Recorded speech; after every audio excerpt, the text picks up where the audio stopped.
According to the National Park Service, the average date of peak bloom for the cherry blossoms is usually April 4th, but this year, because we had such an early warm spring, it's March 29th.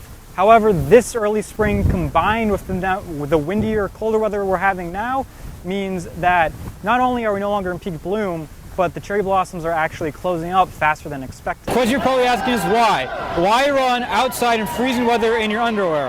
Well, according to the race's official website, those who suffer from NF can't hide the tumors and the effects they cause. They can't put on more clothes to make themselves more comfortable, and if that's the case, why should the runners? Nabi Street Starts Here DC is meant to pay tribute to the original Nabi Street in Baghdad, a historic book-selling street where a bombing took place in 2007.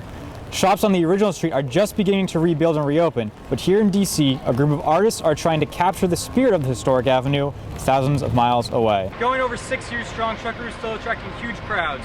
Over 1,000 people are expected to come visit the over 200 food trucks that are serving up their exciting and interesting takes on everything from gumbo to pizza.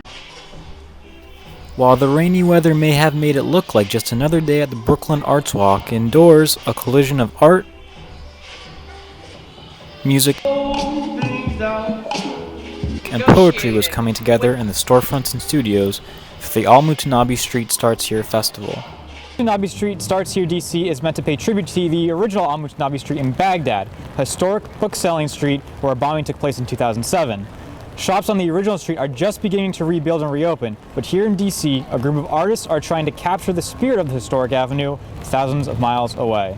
More than just a fun time out, poet and organizer Sarah Browning said the event is meant to give a platform to those who don't often have a voice. Throughout the last 25 years, since the first war in Iraq, what's been missing has been the voices of the Iraqi people themselves.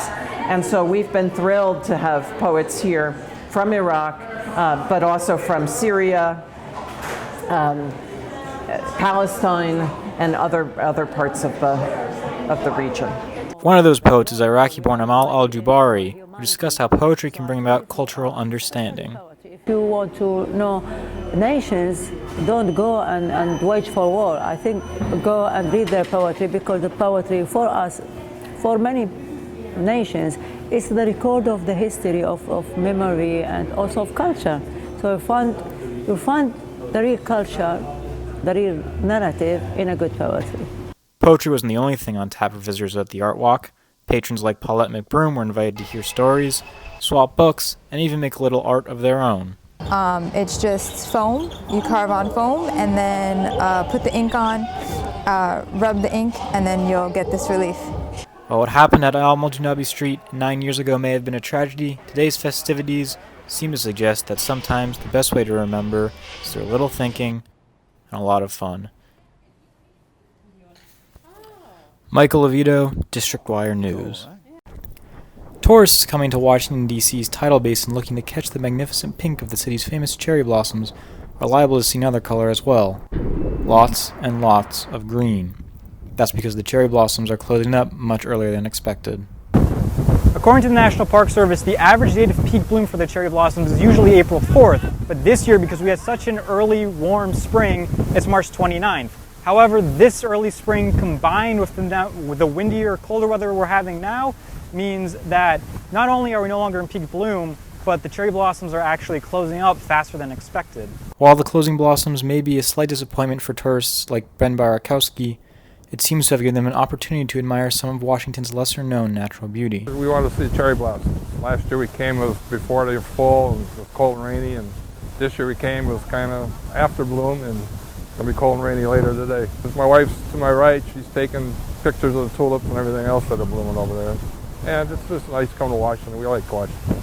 Despite the blossoms no longer being fully in bloom, the Cherry Blossom Festival and other related events will be ongoing until April 17th. And, to be fair, peak bloom only refers to the period of time when 70% of the blossoms are in bloom, meaning that there are still plenty of trees showing in all of their amazing, yet ephemeral, splendor. Mike Lovito, District Wire News. On game day, it's probably best known as the home of ballpark basics like hot dogs and beer. But today, the fairground outside of Nationals Park is home to a very different kind of cuisine: food trucks. Going over 6 years strong, truck route is still attracting huge crowds. Over 1,000 people are expected to come visit the over 200 food trucks that are serving up their exciting and interesting takes on everything from gumbo to pizza. Truckaroo organizer Jeff Kelly discussed how and why he organized the unique event that brings together customers hungry for mobile munchies. This is the sixth season, started in 2011, with an idea that it would be a good idea to get food trucks together. There were no events in DC that were any large scale for food trucks, and so they had been running events here at this site called the Bullpen for a really long time for Nats games, and it just seemed like a perfect spot to get people together to hang out and enjoy some food trucks. For some food truck owners, like Cajunators Joe Bauman, Truckaroo represents an opportunity to get lots of customers in one place. This truck's been on the road now for almost 6 years here in DC. It's one of the oldest operating food trucks in DC. And we have a loyal following out on our food route that we go to Monday through Friday. And on these Truckaroo events, all those people, they try to make it here sometime on Friday afternoon to come eat off us here at Truckaroo. Diners who missed today's Truckaroo will have 5 more chances to visit this summer, with one Truckaroo happening one Friday each month until September, before the festival and its Meals on Wheels hit the road. Michael Lovito, District Wire News.